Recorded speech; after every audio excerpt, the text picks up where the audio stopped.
Hi, Dane Carlson, Division Manager, Medical Division at Siler Instruments. Today what I'm going to do is show you how to put together the dental surgical microscope. We already have our base, and we've already put in the 2 weights in the base. That's critical. Remember, the base comes with 4 casters, and 2 of them are locking. So when they're down, they're locking. When they're up, they are not locking. Then we have the pole. You're going to have 2 indentations, and you're going to have 2 individual lock nuts right here on the side. We want to lock those up, so we align them.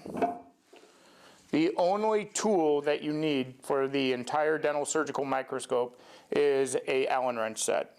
So what I'm going to do is come down and make sure we tighten that all the way. You don't want to have any kind of instability on the pole, because this is going to cause vibration on the dental surgical microscope. So we got the pole, the base. We want to make sure that this knob is all the way out so it's cleared for our illuminator. This is our LED illuminator, and what this does, it just drops directly into the pole.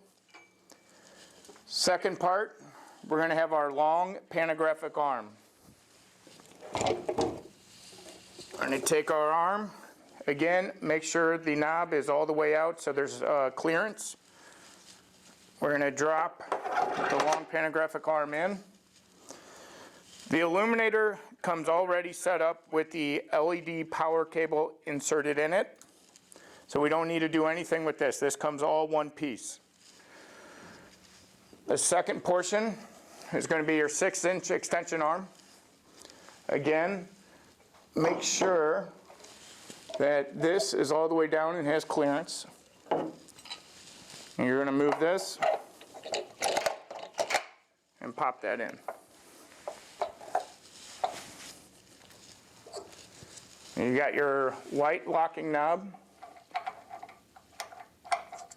Now, some people that are shorter, the best way to get the 6-inch extension arm in there is going to be to bring the long pantographic arm down, and as you can see, you have a unlock and a locking position. You're going to lock that. This is the only time this knob should be all the way locked down. Okay, and it stays locked.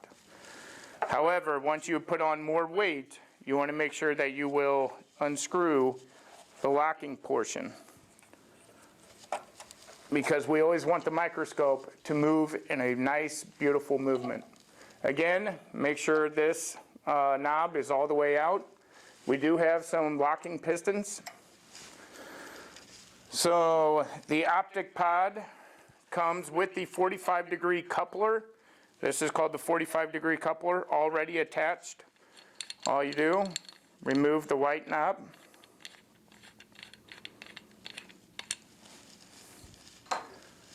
Put it here. You're going to take the locking portion off, and slides directly into the 6-inch. Make sure you never release the optic pod, as you don't want it to fall down. So always secure it with the white locking knob. Okay. Now what we want to do is put on our inclinable binocular head.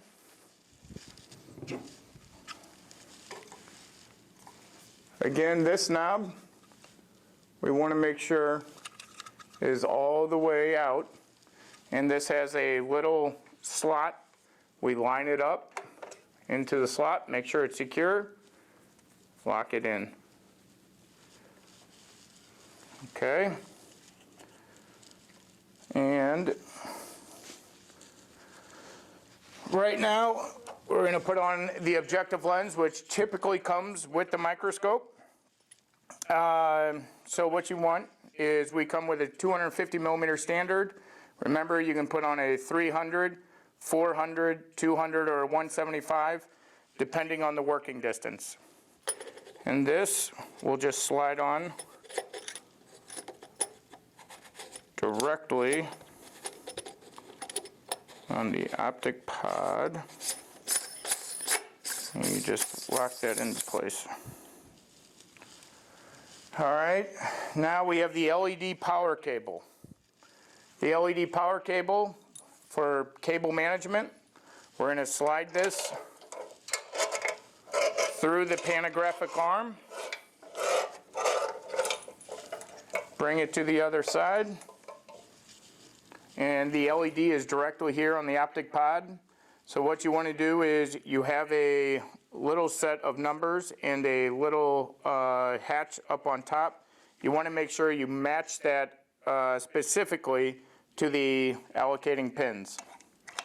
And this is critical that it snaps in, but then you rotate the locking mechanism until it cannot go any further. Okay? So here you got your